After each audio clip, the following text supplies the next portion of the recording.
Facebook Retargeting Secrets. In this video we will see why and how Facebook retargeting works. How to get started with Facebook retargeting. How designing the perfect ad and limitations of Facebook retargeting.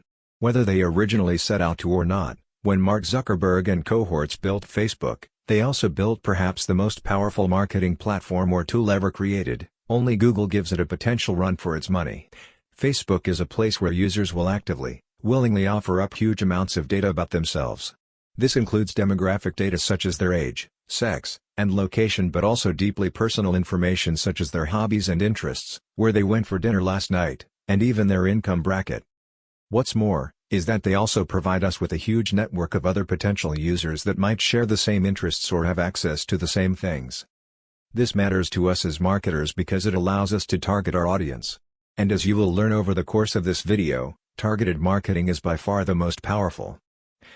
As Facebook grew in size and functionality, its reach and usefulness as a tool for digital marketers grew in kind. Meanwhile though, in other corners of the net, other new marketing tools would also emerge. Google was the first to introduce retargeting to a large audience, a concept that helped advertisers reach the most targeted and qualified leads, people who had already demonstrated an interest in their brand and even a willingness to spend money. That this feature would eventually come to Facebook was inevitable. And when it did, a perfect match was made. Retargeting on Facebook is perhaps the most effective way to reach a primed and ready consumer base and to make sales as a result. In short, retargeting allows you to advertise more than once to the same people that have previously engaged with your brand, even spent time on checkout pages, or having added specific items to their shopping cart. The best part is that Facebook actually goes beyond the likes of Google by offering an even more powerful version of this feature, letting you remarket in numerous different ways, to numerous different types of lead and customer. This tends to fall under the broader category of Facebook's custom audiences, which can be custom for a variety of reasons. Put it simply, if you have any product you want to sell online, whether digital or physical, Facebook retargeting might be one of the most powerful and effective ways to do just that. And not only that, but you'll also find that this is one of the best tools for promoting a cause, increasing brand awareness, and growing your audience and your authority. The best marketers know that success online is a matter of human psychology, numbers, and knowing the right tools. If you can invest correctly in Facebook retargeting, then you can see that money returned in huge quantities. And in this video, you'll learn precisely how to make the most of this type of marketing to potentially grow your audience and increase your profits. Chapter 1. Why Facebook retargeting works. The basic idea behind Facebook retargeting is that you're able to remarket to people who have already spent time on your site, or even on specific pages from within your site. This is powerful stuff, because it means that you can market to warm, hot, and qualified leads. Let's rewind for a moment and think about what that means. Why retargeting is important. Normally, when you show someone an advert, you do so while knowing very little about them, and having had no contact with them previously. You might be browsing the web and then notice an advert for something that you have never heard of. A nice pair of shoes, for instance, a holiday, a useful service. Problem is, you just bought a pair of shoes, you're just back from holiday, and you have no use for the service because you don't have a house, for example. So, chances are that you're simply going to scroll right past that ad and not give it any further thought. This was then essentially a wasted investment for the advertiser who put that advert there in the first place. That's why a targeted ad is theoretically worth so much more than a regular ad. When an ad is targeted, it means that it is being purposefully aimed only at people who are likely to be interested in whatever the advert is for, at least based on their demographics and statistics. For example, adverts for home cleaning services will only be shown to people who actually own homes. Likewise, adverts for athletic sports shoes will only be shown to people who own athletic sports shoes. All of this ensures that the money is not wasted nearly as often. But it's still not perfect. Because it's still advertising to someone that you've had no prior contact with, who has never heard of your brand. Why do you buy Apple products? Or Nike products? Why do you use Netflix? Because you know the brand. You've learned what they have to offer and you know that they typically provide a certain level of quality. You would buy a hugely expensive tablet from Apple because of the trust and authority they have built up over decades. But now imagine that someone comes up to you in the street and offers you a $1,000 computer that has no branding on it. Would you be willing to pay $1,000 for that? Would you trust that it works? Even if you're in the market for a tablet? No, it only takes a minute to go to the Apple website, or another retailer that stocks those devices, such as Amazon. So why would you spend money on an unknown commodity? That's why big companies will spend millions on advertising that is designed to increase brand visibility first. From that point, the customers will then come to them rather than vice versa. Most of us smaller marketers don't have that kind of budget though, so we don't have the luxury to build that kind of awareness and visibility. That's why we instead use content marketing. Content marketing is marketing that uses blog posting, YouTube, social media and whatever else in order to create a relationship with the customer. To demonstrate that we know what we're talking about, that we are trustworthy, and that we are able to offer something unique. If you read an incredibly blog post about fitness and that author then recommends a supplement at the end of the post, you're now much more likely to be successful. Don't accept supplements from strangers, kids. Another analogy we can use is dating. You wouldn't walk up to a complete stranger and ask for their number, because chances are that they would turn you down. They've never met you, you could be completely insane, so why would they trust you with their number? You have yet to impress them with your personality. To get someone's number, you instead have to put time in chatting and making your acquaintance. Get to know them, demonstrate you're not a psychopath. And then you may be in with a chance. It's just groundwork. Content marketing is that groundwork in this gig we call digital marketing.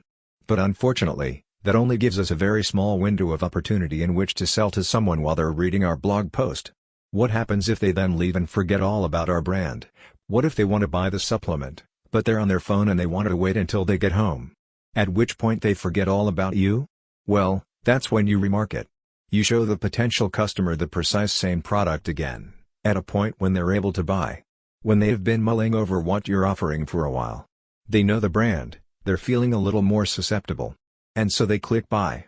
This works even better when you consider that different people are more likely to buy at specific times. Did you know, for example, that you are more likely to buy if it's later in the evening? That's because your tiredness means that you have slightly less impulse control, and are thus slightly more likely to give in to your emotions and click buy. Or what if you use retargeting to offer a special deal? Picture the scene: someone has been looking at your website, eyeing up a product you're offering and considering buying. They add it to their shopping cart, then spend a while gazing at it. They conduct an entire argument in their head: do they really need it? What if it isn't as good as it looks? Didn't they just treat themselves to something else recently? Aren't they meant to be saving? They stop short of clicking buy, because they're not sure they want to spend the money right now. And therefore, you would normally lose that customer. But then they're thinking about it during the day and wondering if they made the right decision. It's evening, they're tired, and they feel like they need a pick-me-up. That's when they see your advertisement for the same product, only now with 50% off. What's going to stop them from clicking buy?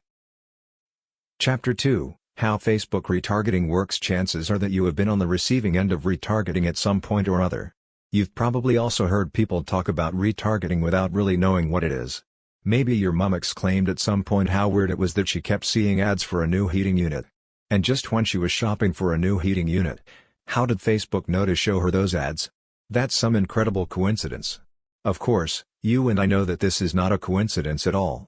But perhaps you're not entirely sure how precisely it works. The answer is cookies. Cookies are actually small files that can get saved on your computer via the browser. These files are stored there by websites, and that in turn enables the website to identify that user again in future. This is how you can stay logged into a website when you return to it later on, because the website checks for the file, which identifies you. This also means that other websites can interact with cookies placed by yours. In the case of Facebook retargeting, your website might leave a file on the visitor's computer, and then Facebook can identify that file in order to use it to show you the correct ads. Any page on a website can leave a cookie, which means that you can not only tag users, but also tag their specific actions. So, one cookie might tell Facebook that a visitor came to your website, but another might tell Facebook that they looked at this specific product and then added it to their checkout but stopped just short of clicking buy. The cookie can even contain additional information, such as the time of day that they were active. Facebook retargeting actually allows you to do several different things with this basic functionality though, and uses some unique terminology to describe the various different methods. These can work in slightly different ways in some cases too. Many of these fall under the category of the custom audience. Custom audiences explained. Custom audiences on Facebook are basically lists or filters that you create in order to show your adverts only to specific members of the public that you have somehow pre-selected. One example of this is the website traffic custom audience. This is the type we just discussed, audience members who have visited your website or your specific web pages. That allows you to use cookies to identify visitors at different points in your sales funnel, and thereby help to push them toward clicking buy. We'll go into depth on how to set this up, as well as how to make it work wonders for you in a moment. First, we should address the two other types of option here. One is the customer list. A customer list is exactly that, a list of people with their details. You will collect things like their emails, their phone numbers, their Facebook IDs, etc. You can also integrate this with email marketing tools such as MailChimp and simply upload an entire list. Facebook will then match those visitors to its own huge user base, looking for users that added those same numbers and emails as their contact details. This form of retargeting works slightly differently in that it doesn't look for a specific action the user has taken, but rather looks for leads that you have already generated. A lead is any contact that has had some kind of interaction with your brand and that you have the contact details of. Leads are important because they give you the option to take further action and convert them into customers. Leads can further be broken down into cold leads, warm leads, and qualified leads. The more engaged with your brand the lead is, the warmer they are, and the more likely they are to be persuaded to buy from you. If someone has willingly and knowingly subscribed to your mailing list, then you should certainly consider them warm as they clearly know your brand and at least want more information about them. And of course, you can always create lists based on the engagement of the users. Some autoresponders, mailing list tools, will allow you to organize your lists based on how many emails they open, and how many links they click. Likewise, you may have one mailing list for people who are interested in your brand generally, and another mailing list for people who want to hear about news for a specific product. In that way, this form of retargeting can become just as highly targeted. Finally, the app activity option is for retargeting to people who have taken an action of some sort in an app or game that you created. This is a useful option for those marketing across multiple formats, but otherwise works similarly to the two mentioned above.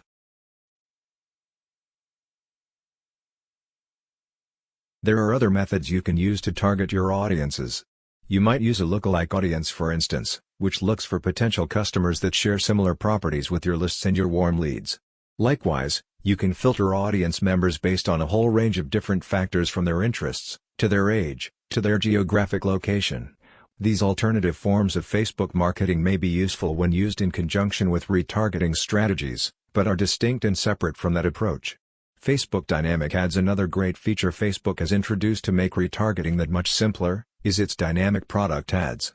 These are adverts that you only have to create once, but which will adapt to show visitors the products that are likely to be most relevant to them.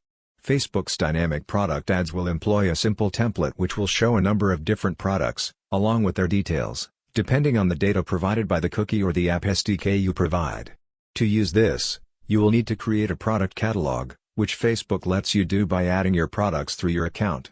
It's worthwhile doing, as it allows you to effectively turn Facebook into a storefront. Chapter 3: How to get started with Facebook retargeting. Now you know how custom audiences and retargeting work. The next question is how to go about setting up your own retargeting campaign and get it up and running. What's important to recognize at this point is that Facebook is a constantly evolving platform and is constantly updating its UI, its systems, and its features. That is to say that while this instruction is accurate at the time of writing, it may well have changed by the time you get around to employing it. That said, the changes introduced are gradual and in most cases, it should be easy enough to extrapolate the information and work out where things have changed. Getting started. With Facebook advertising. Before you can get started, you will first need to have a Facebook account, and it is a good idea to set up a Facebook page as well. To do this, you first need to set up a Facebook Ads Manager account. One of the best ways to do this is by making a Facebook business page. We recommend doing this as it will provide a very powerful way to interact with Facebook's 2.2 billion users, and provides a hub that will be very useful when used in conjunction with your advertising. Creating a page is very simple. Just go to facebook.com/business and then click Create a Page. It's currently found in the hamburger menu on the left, or on the right from a drop-down button where it also says Create an Ad. You can then type of page you want to create, local business or place, company, brand, etc. From here, it is very easy to then set up your page by filling out the information prompted, such as a profile image, a description of your business, a link to your website, a call to action, etc. Setting up Facebook retargeting. From here, you can log into the Facebook Ads Manager. This will show you any live campaigns you have going on, which of course will be empty if you're signing up for the first time. Click the button that says Create in order to get started creating your ad. But we're going to rewind for a moment, because there's a little more you will need to do when creating a retargeting campaign specifically. To get this working, you are going to need to use what Facebook calls a Facebook pixel. This is simply the name of the cookie, and it works by storing information on the user's computer as described. This will be a small snippet of code that you will need to paste onto the HTML of your relevant pages. But don't worry, if you aren't sure what that is, then you can ask your website developer. Better yet, if you have a WordPress site, then you'll be able to use a number of plugins to automatically add the pixels to every relevant page. The pixels can either be added to add campaigns that are already live, or can be used to set up brand new ones, so it is up to you which order you do this in. To create a pixel, go to the hamburger menu on the left and then select Pixels from the category beneath Measure and Report. From here, the next steps are fairly self-explanatory. You can then choose to create a pixel and then name and create said pixel. The pixel itself is neutral and won't in any way contain any information pertaining to your audience. This makes it very important that you choose a sensible name for your pixel, so that you can easily identify it when you're looking at your list of pixels and thereby apply the correct one to the correct campaign. So, for example, if you wanted to identify visitors who have looked specifically at a brand of trainer, then you should call the pixel by the brand and the model of that product. If you want to identify all customers who have been to your site, however, then you might use something more generic like site visitor. Or you might create a pixel for a specific category of product, such as shoe shopper. These aren't either / or decisions. You can create a pixel for all these different categories and then use them in conjunction to cast your net far and wide, then hone in on specific members where you have enough information. Once you have made the pixel, you can then return to your ad manager to create your custom audience. Select website traffic for this example, and then choose the parameters that the site visitor is going to need to meet. You can actually add some other interesting and useful metrics in order to get more granular information without making a million different pixels. For example, you can look for visitors who have been to pages that contain the word shoe in the URL.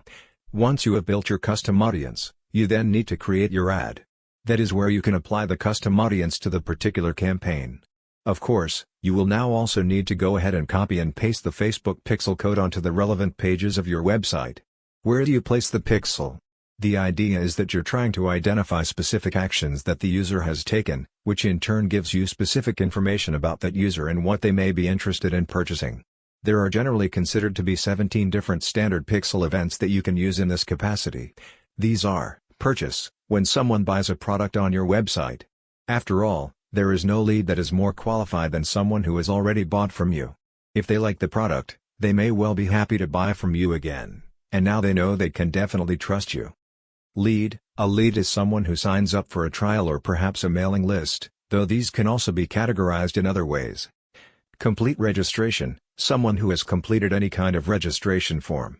This is another way you might categorize those who sign up for your mailing lists, but it can also include those who sign up to your site, or who create a profile for your forum.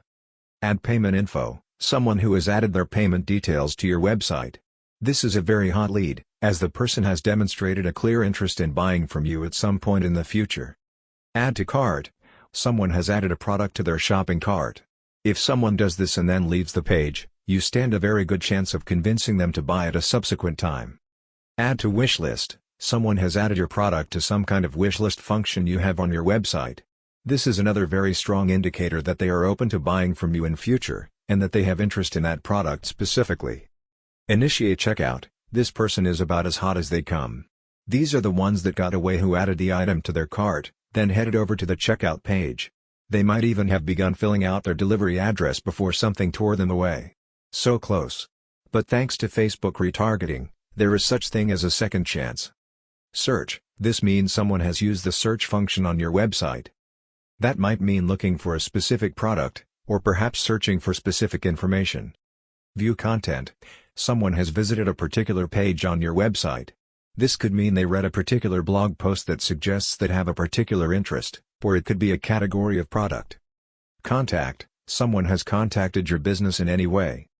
Customize product, A person has looked at a specific type of product, or in some way selected criteria. For example, they might have entered their shoe size. Donate, someone has donated to your cause. Remember, these tools are not only for for-profit businesses. Find location, someone has looked for the location of your business. Schedule, someone has booked some form of appointment or meeting with your business. Start trial, someone has signed up for a free trial of a product, or a free trial membership to a service. Submit application, someone has submitted an application for a service or product. Subscribe, someone has subscribed to a paid product or service. While this list might seem to cover just about every possibility, it's also possible to create your own custom events which can behave in any way you like and register any action you want. When creating your pixel, you will be given the option to choose Automatic Advanced Matching. This is an option that will add hashed customer data from your website to Facebook profiles. This can be a useful tool for more accurately tracking conversions and building bigger customer audiences. The information will only be that which customers have already added. You can also test your pixel once it's installed on your website. You can do this by entering the website URL and then clicking Send Test Traffic. If it's tracking, then congratulations. You're ready to go ahead and take the next step. There's also a Google Chrome extension you can add called the Facebook Pixel Helper. This extension will look for the pixel when you visit your pages and will show you how many pixels are live on that page, if any. It can also let you know if everything is working properly. Creating the ad with the ad now created, you can next head back to your ad manager and build the specific ads that you are going to use in conjunction with the pixels. Click the Create an Ad button that is just by the Create a Page button. Now you'll be asked to choose an objective for your campaign. This of course is going to reflect what you plan on achieving via the use of your ads, and there are several options here. Brand awareness, help more people discover and become familiar with your company/products. Reach, get your ad to reach as many people as you possibly can. Traffic, drive traffic to your page or website. Engagement, increase engagement by gaining more page likes, comments, return visits, etc. App installs, get more people to download and install an app. Video views, increase the number of views for your videos. Lead generation, get more prospects for your sales funnel. Messages, get more messages via Facebook Messenger. A message is a lead and you shouldn't underestimate its potential value. Conversions, get people to make a certain action once they're on your website. Of course, this can include buying a product, which is going to be the number one action many readers of this video are looking for. Catalog sales, show people the ads for products that they might want to buy. More on this in a moment. Store visits, get nearby visitors to visit your actual store location. In many cases, a retargeting campaign will be aimed to driving conversions, purchases. However, you can also use this to increase engagement and visibility, etc. After all, someone is more likely to read a blog post from you if they have read previous blog posts and enjoyed them. Keeping your brand foremost in the minds of your fans and followers is one of the most important ways to keep growing your business. Retargeting applies to nearly any goal. After you've chosen a goal, you'll next choose a name for the campaign. Again, this can be an important way to identify specific campaigns you have previously created. You will also have the opportunity here to create an A/B split test. This allows you to create two slightly different versions of the same ad in order to compare which performs best and adopt positive changes. The budget optimization option can help you to keep tabs on how much you're spending across multiple campaigns. This is useful for the budget conscious, but also for anyone who wants to maximize their earnings by cleverly manipulating the numbers. If you haven't already, you'll need to fill out your details to create an ad account. Next, you can choose the audience, and this is where you can opt for the custom audience that you've just created with your pixel. Alternatively, you could use the lists that we discussed earlier to fill in this section. Or you can go ahead and choose the precise demographics and details that will qualify people to be suitable for